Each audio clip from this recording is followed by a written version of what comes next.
UP special की जो ये क्लास लग रही है मित्रों, ये काफ़ी इंपॉर्टेंट होने वाली है आपके किन किन एग्जामों के लिए। जरा से एक नजर देख लेते हैं। यूपीपीएससी आरओ, अगर आप यूपीपीएससी आरओ का एग्जाम दे रहे हैं तो 100% ये आपको पूरा मदद करेगा मित्रों वहाँ पर।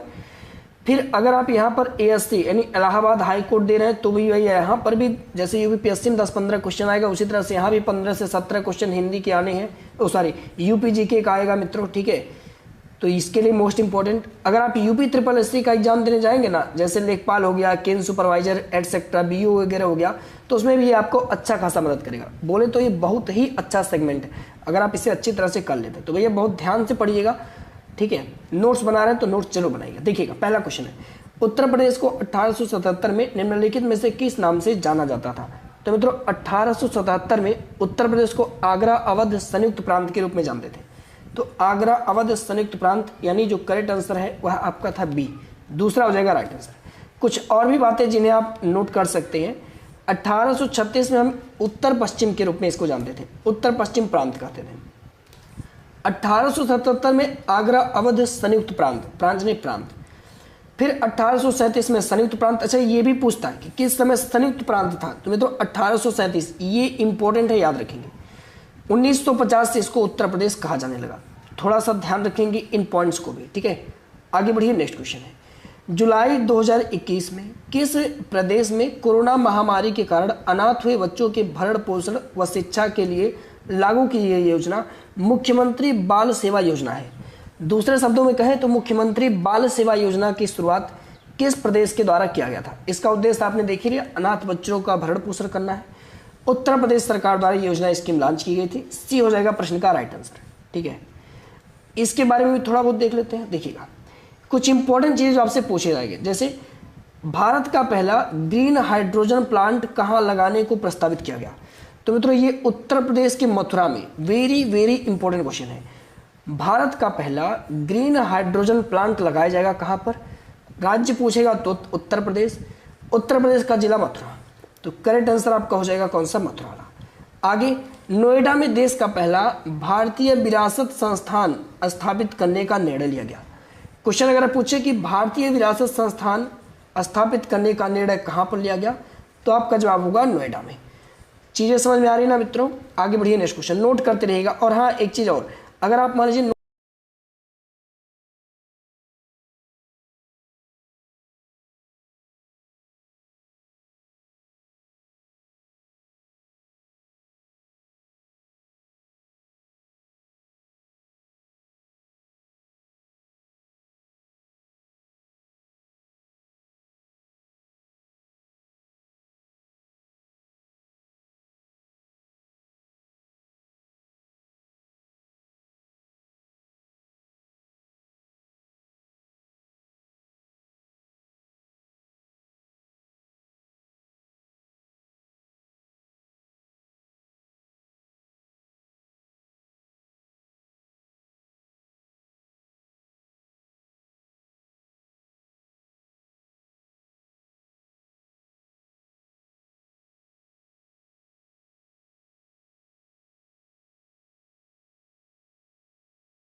क्या था क्वेश्चन भाई, उत्तर प्रदेश का क्या की प्रथम राज्यपाल कौन सी रही?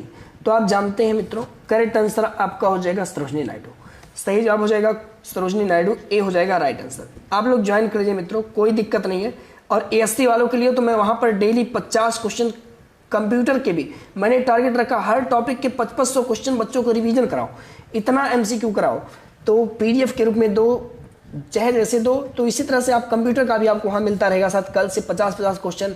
तो एएससी वालों के लिए तो एकदम बहुत अच्छा मौका है। अभी मैंने आज ही ग्रुप इसको बनाई है, तो आप लोग जरूर ज्वाइन करिए, जुड़ने की कोशिश जरूर करिएगा। देखिए बात करेंगे भारत की प्रथम महिला राज्यपाल कौन थी भैया? सरोजनी नायडू थी। कब से कब तक? 15 अगस्त 1947 से 2 मार्च 1949 तक उत्तर प्रदेश में थी। याद रखेंगे मित्रों। वर्तमान में कौन है? आनंदीबेन पटेल, आप सभी लोग जानते होंगे। आगे बढ़िए, नेक्स्ट क्वेश्चन देखिए। करंट से रिलेटेड क्वेश्चन, मतलब कुछ छोड़ना नहीं है गाइस, कुछ छोड़ना नहीं है, एग्जामिनर भी सोचे। आगे देखिए, नेक्स्ट क्वेश्चन है। हाल ही में उत्तर प्रदेश सरकार ने ओलंपिक में पदक जीतने वालों को राज्य सरकार की ओर से सम्मानित किए जाने वाले, मतलब सम्मानित किए जाने की घोषणा की है, जिसमें स्वर्ण पदक विजेता को कितने रुपए दिए जाएंगे मित्रों? ये आपसे पूछ रहा है। तो आप जानते हैं कि राज्य जो है वो शिक्षा और खेल से संबंधित पुरस्कार दे सकती है, ऐसा आपके संविधान में लिखा हुआ है। किस अनुच्छेद में लिखा हुआ जरा कमेंट करके आप लोग बताइएगा, मुझे नहीं याद है। तो इसी क्रम में हमारे जो माननीय मुख्यमंत्री योगी आदित्यनाथ जी हैं वो कहते हैं कि अगर एकल प्रतियोगिता हो रही है तो भैया उसको हम स्वर्ण पदक वाले को 6 करोड़ रुपया देंगे। कितना? 6 करोड़ रुपया देंगे एकल खेल में। और अगर कोई रजत पदक जीतेगा तो उसको हम 3 करोड़ रुपया देंगे, ठीक है। और अगर कोई कांस्य पदक जीतेगा तो उसको हम लोग 2 करोड़ रुपया देंगे राज्य की तरफ से। तो बहुत ही अच्छी बात है, इससे थोड़ा खेल को प्रोत्साहन मिलेगा। तो 6 करोड़, 3 करोड़, 2 करोड़, इसको थोड़ा सा आप याद रखिएगा। आगे बढ़िए, नेक्स्ट क्वेश्चन है। उत्तर प्रदेश में पंचायत की प्रथम बार स्थापना कब की गई थी? ये क्वेश्चन इंपॉर्टेंट है मित्र, पूछा जा सकता है पेपर में। तो सही जवाब हो जाएगा 15 अगस्त 1949। 15 अगस्त 1949 ए हो जाएगा प्रश्न का सही जवाब। कुछ बातें और देख लीजिएगा। देखिए, कुछ क्वेश्चन हमसे पूछा सकते हैं। उत्तर प्रदेश में वर्तमान में नगरीय स्थानीय निकाय की संख्या, तो आपका जवाब होगा 735। अगर पूछे उत्तर प्रदेश के प्रथम महिला मुख्यमंत्री तो श्रीमती सुचिता कृपलानी। अगर हमसे पूछेगा वर्तमान में उत्तर प्रदेश विधानसभा के अध्यक्ष कौन है, तब आपका जवाब होगा श्री हृदय नारायण दीक्षित। और ये क्वेश्चन हो सकता है आपसे पूछे, तो भैया इसको लगा लो वेरी इंपॉर्टेंट, समझ रहे हो ना, तुरंत लगा लो। आगे बढ़ो, नेक्स्ट क्वेश्चन है। उत्तर प्रदेश में श्री अखिलेश यादव तक मुख्यमंत्री पद पर रहे। ये क्वेश्चन देखिएगा, पूछ रहा है कब तक वो मुख्यमंत्री पद पर थे। तो भैया अखिलेश यादव 2017 में तो निकले हैं, लेकिन यहाँ 3-3 2017 है, तो फरवरी में तो इलेक्शन नहीं, मार्च अप्रैल तो बन नहीं रहा, ठीक है। मार्च 2017 के बाद से योगी आदित्यनाथ आए हैं, तो डी वाला हो जाएगा मित्रों सही जवाब, मार्च 2017। क्योंकि योगी आदित्यनाथ 19 मार्च से बने हुए हैं, तो आप जान ये ठीक है। अखिलेश यादव थे, हाँ सही है मित्रों, क्योंकि ये 19 मार्च को अखिलेश यादव निकले थे 2017, सही होगा, सही है मित्रों, डी वाला आंसर मार्च 2017 लिखा होगा नीचे कुछ इसके बारे में। देखिए,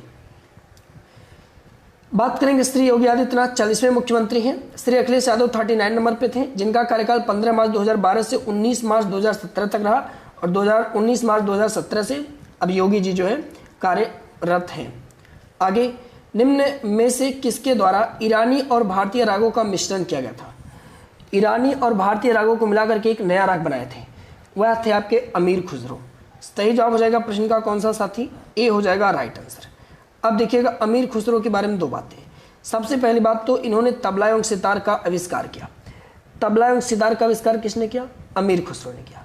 ध्रुपद राग का प्रवर्तन किसने किया? स्वामी हरिदास। वेरी इंपॉर्टेंट है, आपसे पूछा जा सकता है मित्रों। लखनऊ चित्रकला शैली के जनक तो असीत कुमार हलदार को, असीत कुमार हलदार क्या है ये? लखनऊ चित्रकला की शैली। और लखनऊ चित्रकला की शैली मतलब उत्तर प्रदेश में वर्तमान चित्रकला की शैली जानी जाती है, ठीक है। आगे बढ़िए, नेक्स्ट क्वेश्चन है। निम्न में से उत्तर प्रदेश के किस जिले या क्षेत्र में पुत्र जन्मोत्सव पर ख्याल नृत्य किया जाता है? महिलाएं करती हैं ख्याल नृत्य, और जब बच्चे का जन्म होता है तो मित्रों बुंदेलखंड क्षेत्र में। कहां पर? बुंदेलखंड क्षेत्र में। ए हो जाएगा प्रश्न का सही जवाब। बुंदेलखंड क्षेत्र में कुछ और डांस होता है, जैसे चंगेलिया, ढिमिरिया और जवार। तो ये इंपॉर्टेंट है, मोस्ट इंपॉर्टेंट इसमें ख्याल, कुम्हराई और सराय नृत्य। ये मित्रों वेरी इंपॉर्टेंट है सराय नृत्य।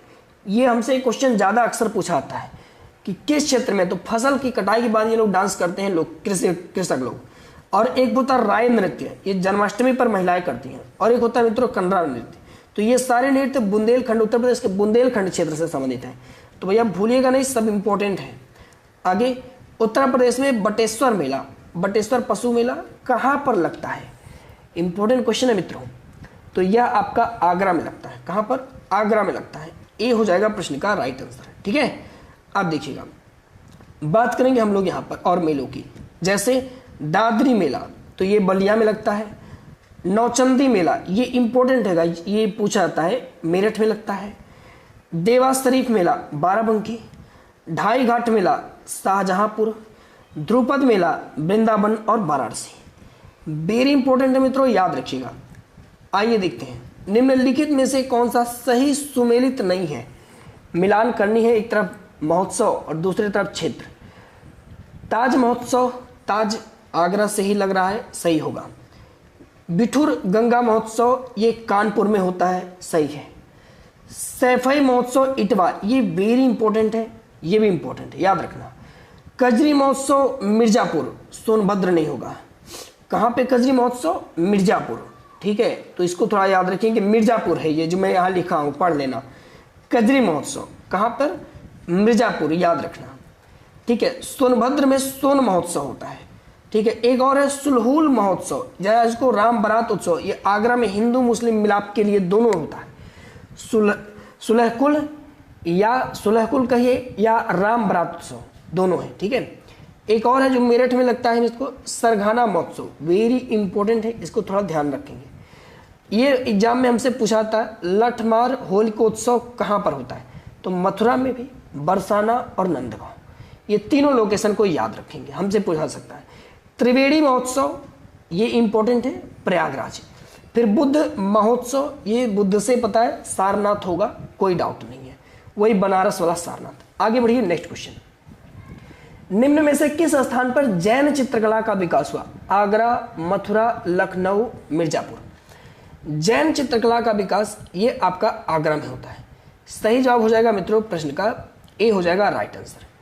चित्रकला में बात करें तो मध्यकाल में मित्रों मुगल चित्रकला शैली सबसे प्रचलित थी, और मुगल चित्रकला शैली के जन्मदाता हुमायूं थे। कौन?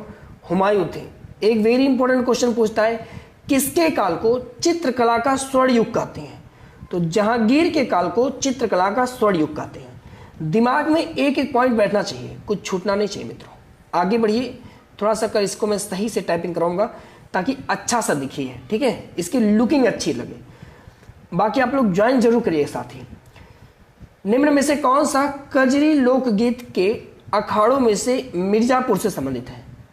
अच्छा, कजरी लोकगीत है और उनके अखाड़े हैं जो मिर्जापुर से बिलोंग करते हैं। तो 4 अखाड़े आप लोग जानते हैं, जिनमें थे 3 ये हैं, पंडित शिवदास मालवीय अखाड़ा, जहांगीर अखाड़ा, बैरागी अखाड़ा। तो ये सब कुछ कहाँ है? मिर्जापुर है और कजरी लोकगीत से संबंधित है। इनको थोड़ा सा याद रखेंगे। कजरी लोकगीत कब गाई जाती है? वर्षा ऋतु में गाई जाती है। इसकी उत्पत्ति मिर्जापुर में मानी जाती है कि कजरी लोकगीत की उत्पत्ति मिर्जापुर में हुई है। मित्रों ये क्वेश्चन इंपॉर्टेंट है और इस क्वेश्चन का एक्सप्लेनेशन वेरी इंपॉर्टेंट है।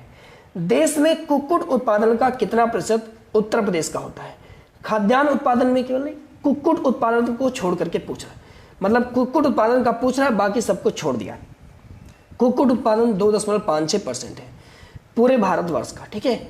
बी आंसर हो जाएगा प्रश्न का राइट आंसर, ठीक है। अब सुनिए, ये जो आंकड़े दिए हुए हैं इसको आप लोग प्लीज अपने दिमाग में हमेशा रखिएगा। 2016 की जनगणना के अनुसार देश के 16.6% जनसंख्या उत्तर प्रदेश में रहती है, ठीक है। उत्तर प्रदेश की जनसंख्या का 77.7% जनसंख्या ग्रामीण क्षेत्र में निवास करती है। केवल उत्तर प्रदेश के लोग 77% लोग गांव में रहते हैं। फिर भारत के पशुधन में उत्तर प्रदेश का कुल कितना परसेंट है? 13.4% है। इस पॉइंट को थोड़ा सा याद रखेंगे। उत्तर प्रदेश के जीडीपी में मत्स्य उद्योग का कितना योगदान है? 0.4% है। इसको भी थोड़ा आप लोग याद रखिए। तो ये 4 डाटा आपको दिमाग में हमेशा होनी चाहिए, एक ऊपर का, ये 4, ये 5 डाटा हमेशा आप याद करके चलो। आगे, उत्तर प्रदेश को भारत में तिलहन उत्पादन में कौन सा स्थान प्राप्त है? तीसरा स्थान प्राप्त है, सही है। जो लोग सी आंसर चुन रहे करेक्ट आंसर है। अब सुनिएगा ध्यान से इसके बारे में। उत्तर प्रदेश में गेहूं उत्पादन में प्रथम है भारत में, कुल खाद्यान्न उत्पादन में भी प्रथम है, तिलहन उत्पादन में तीसरे स्थान है, दुग्ध उत्पादन में प्रथम स्थान है। इसको थोड़ा सा नहीं से समराइज करके रखेंगे। आज का आखिरी क्वेश्चन मित्रों, 15 क्वेश्चन ही मैंने इसमें रखा है। निम्नलिखित में से कौन सा सही सुमेलित नहीं है? 84 गुंबद कहां पर है? ये जालौन में। जामा मस्जिद मुरादाबाद, ये इंपॉर्टेंट है मित्रों दोनों, क्योंकि अलग से भी ये क्वेश्चन पूछे जाते हैं। बौद्ध स्तूप तो कुशीनगर में है। कामदगिरी पर्वत ये मथुरा में नहीं है बल्कि चित्रकूट में। कहाँ है? चित्रकूट में है। तो भैया इस तरह से डी हो जाएगा प्रश्न का राइट आंसर। ये आपका पड़ेगा चित्रकूट में। अब सुनिएगा, उत्तर प्रदेश में कुछ स्पेशल छोटी बातें। राजकीय पशु बारहसिंगा, राजकीय पंछी सारस या क्रॉच, अब तो क्रॉच देता है। राजकीय चिन्ह मछली एवं तीर धनुष एक बक्स में दिखाई देते हैं, ठीक है। कुल मंडल 18, 18वां नवीनतम मंडल अलीगढ़ है। तो आशा करते हैं चीज़ें आपको समझ में आ रही है मित्रों। तो कमेंट करके जरूर बताइएगा सेशन आपको कैसा लग रहा है। और अगर आप नोट्स बना रहे हैं तो नोट्स बनाइए। पीडीएफ अगर परचेज करना चाहते हैं तो कर दीजिए। मैं एएससी वाले बच्चों से कहूँगा वो पीडीएफ को परचेज करें, क्योंकि उन्हें लिखने का टाइम नहीं है उनके पास। जितना ही वो ज़्यादा पढ़ ले रहे हैं किसी तरह से पढ़ ले, क्योंकि उनके पास टाइम ही तो नहीं है, उसके बाद सब कुछ है। तो मित्रों अभी के लिए इतना है, कल फिर मिलते हैं नेक्स्ट स्टेज में। अभी के लिए इतना है, वंदे मातरम, जय हिंद।